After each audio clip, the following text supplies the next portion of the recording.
फैला हुआ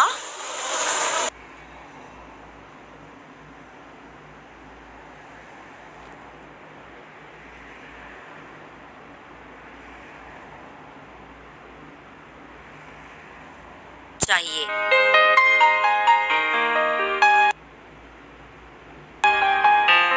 हमारे सामान्य आँखों से नहीं, बल्कि माइक्रोस्कोप से दिखाई देने वाले जीवों को सूक्ष्म जीव कहते हैं। ये लाखों करोड़ों संख्या में होते हैं। इनमें से कुछ लाभकारी होते हैं और कुछ हानिकारक होते हैं। इन सूक्ष्म जीवों का प्रभाव छोटे बच्चों के ऊपर ज्यादा रहता है। मुख्य रूप से नवजात शिशुओं को अपनी उंगलियां चूसने की आदत रहती है। ये बीमारी फैलाने वाले सूक्ष्म जीव इन छोटे बच्चों के मुंह से होते हुए पेट में चले जाते हैं और इसी कारण इन्हें तरह तरह की बीमारियां होती हैं। कुछ बड़े लोगों को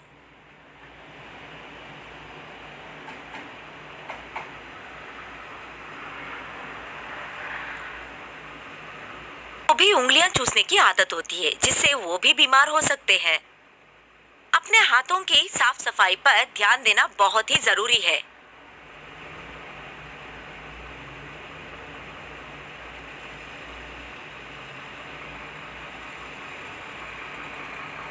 ये छोटे बच्चों के साथ ही बड़ों के लिए भी बहुत ही लाभदायक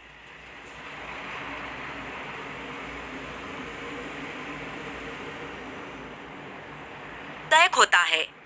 पूरी तरह स्वस्थ रखने के लिए 3 बातों का ध्यान देना जरूरी है: शुद्ध पानी, साफ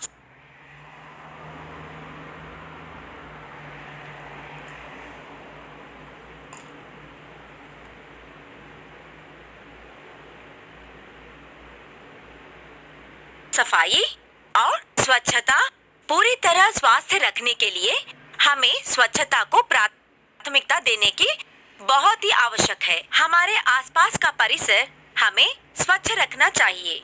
हमें अच्छा आहार ग्रहण करना चाहिए। हमारे आसपास के हवा, पानी साफ सुथरा और स्वच्छ रखना चाहिए। हमें पानी गर्म करके पीना चाहिए। मुख्य रूप से हमें साफ सुथरा और साफ सफाई की आदत बनानी चाहिए।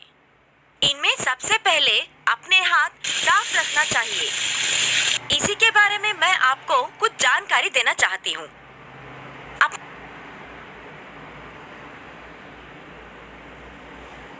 अपने पास में ही बसे हुए पल्ली के बारे में क्या विशेषता है, कोई बता सकते हैं? पल्ली को पिछले 4 वर्षों से उत्तम स्वच्छता पुरस्कार प्राप्त हो रहा है ना? तो फिर लिंगम को ये पुरस्कार क्यों नहीं मिलता है? देखिए, अपने गांव का क्या हाल है। अपने गांव को पुरस्कार क्यों नहीं मिल रहा है, इसका पता अपने आप ही चल जाएगा। ये दृश्य देखिए। रोड के आजू बाजू में कचरा, गंदगी फैला हुआ, उन्हें खाते हुए जानवर, जगह जगह नालियों का रुका हुआ गंदा जल, उनमें लौटते हुए सुअर, गोबर के ढेर, जिससे मच्छर आदि बहुत फैलते हैं, और कई जगह गंदे पानी के गड्ढे।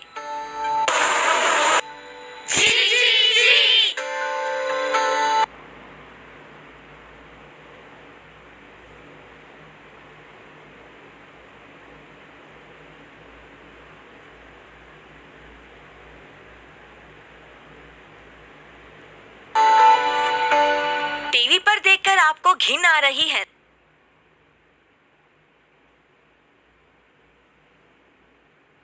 ना?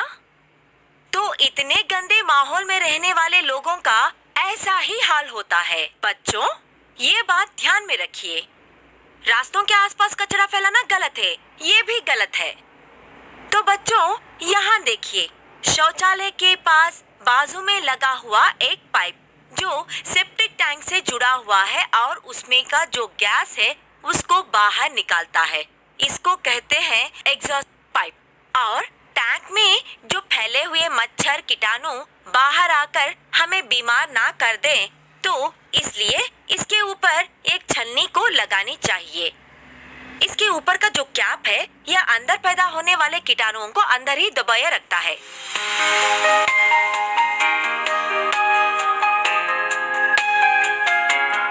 गंदे माहौल में खेल रहे बच्चे इस गंदगी के संपर्क में आकर अस्वस्थ हो जाएंगे और जूते पहनकर बिना हाथ धोए उन्हीं हाथों से पानी पीना, वही हाथों से सभी लोग हैंडल पकड़ना, जानवरों को छूकर बिना हाथ के सफाई कर उन्हीं हाथों से कुछ खाने से अस्वस्थ हो जाएंगे। गंदगी से भरे इलाकों में बीमारियां फैलाने वाले कीटाणुओं की संख्या काफी तेजी से बढ़ती है। सर्दी खांसी जैसी बीमारियां एक दूसरे तक संक्रमित होती है और उसका असर अपने स्वास्थ्य पर होता है। इसी कारण पानी में पनपने वाले कीटाणु हमारे हाथों के माध्यम से मुंह में चले जाते हैं और इसी तरह मनुष्य के साथ साथ अन्य जीवों के माध्यम से भी इनका फैलाव होता है। आसपास की गंदगी के साथ भी अशुद्ध पानी, अशुद्ध हवा और खाद्य पदार्थ दूषित हो जाते हैं, जो हमारे अस्वस्थ के कारण बन जाते हैं। खुले रखे गए खाद्य पदार्थ, इनके साथ अस्वच्छ बर्तन, खाने की झूठी थालियां, झूठे गिलास, इसकी वजह से हमारा स्वास्थ्य बिगड़ जाता है। इसी कारण आपके गांव की स्वच्छता पूरी तरह से गायब है। देखिए,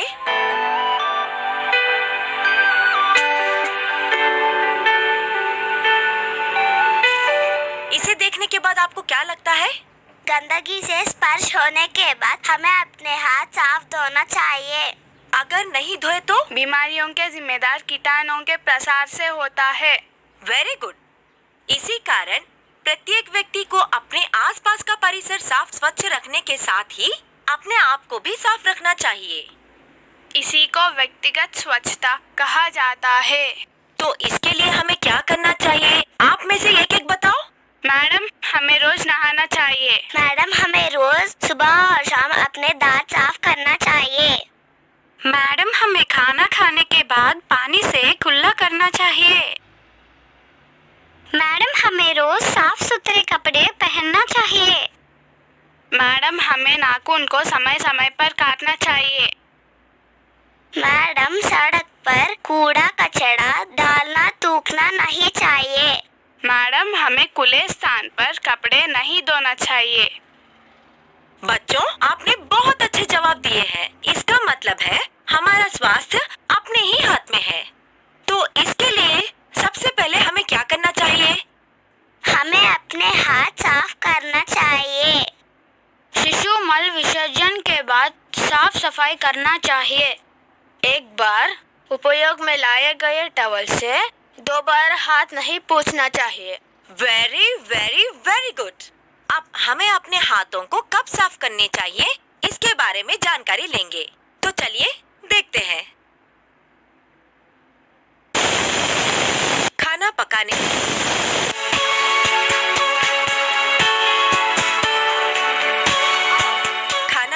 के बाद हाथ धो लेने चाहिए। खाद्य पदार्थों को खुला नहीं, ढक के रखना चाहिए।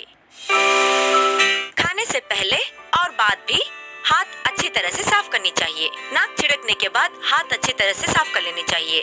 शौचालय के उपयोग के बाद हाथ अच्छे से साफ करने चाहिए। शिशु के मल विसर्जन के बाद भी हाथ अच्छी तरह से धो ले। बीमार व्यक्ति को स्पर्श करने से पहले और स्पर्श करने के बाद भी अपने हाथ अच्छी तरह से साफ कर ले। तो फिर हाथ साबुन से धोए तो ठीक है मैडम? बहुत अच्छा, सही प्रश्न पूछा है। उसका एक तरीका है, चलिए देखते हैं वो क्या है। हाथ धोने के तरीके। हाथों को पानी से भिगोना।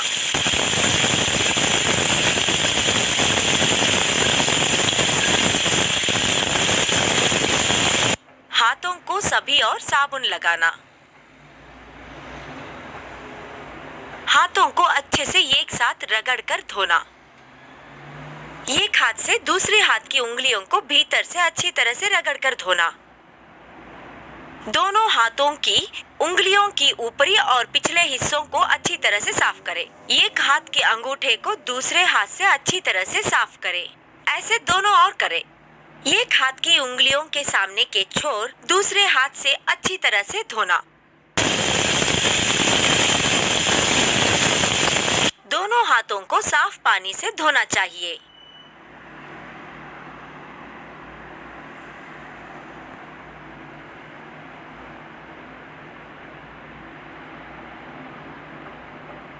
हाथ धोने के बाद कोहनी से टैप बंद करें।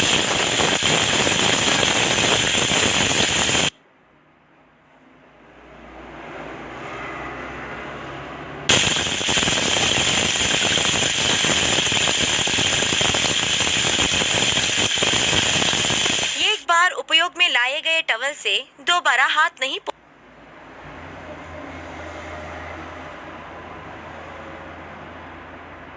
पोंछना चाहिए।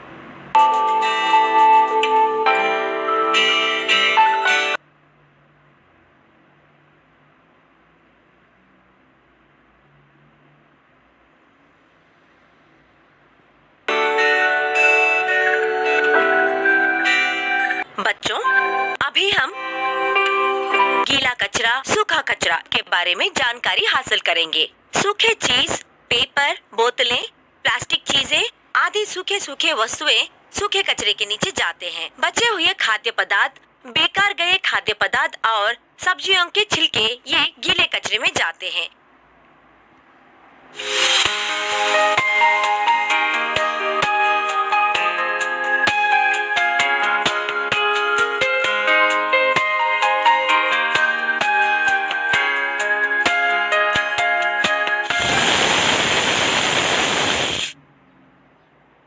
हाँ तो बच्चों, अब तक हमने स्वच्छता और सफाई के बारे में पूरी जानकारी ली है और आप सब उसका पालन करेंगे ना?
पोषण अभियान, सही पोषण देश रोशन।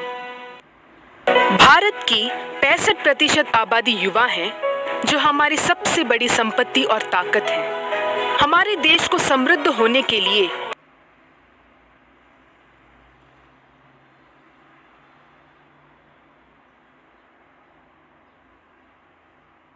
यह आबादी स्वस्थ होनी चाहिए। दुर्भाग्य से कई बच्चे कुपोषित हैं और कई किशोर लड़कियां एनीमिक हैं।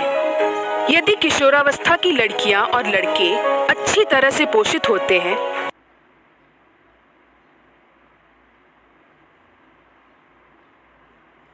तो वे अपने कौशल, प्रतिभा और ऊर्जा का सही उपयोग कर सकते हैं। वे स्वस्थ और जिम्मेदार नागरिक होंगे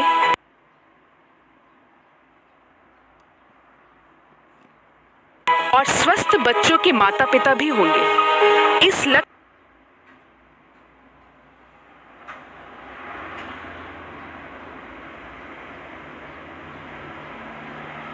लक्ष्य को प्राप्त करने के लिए पोषण अभियान की शुरुआत की गई।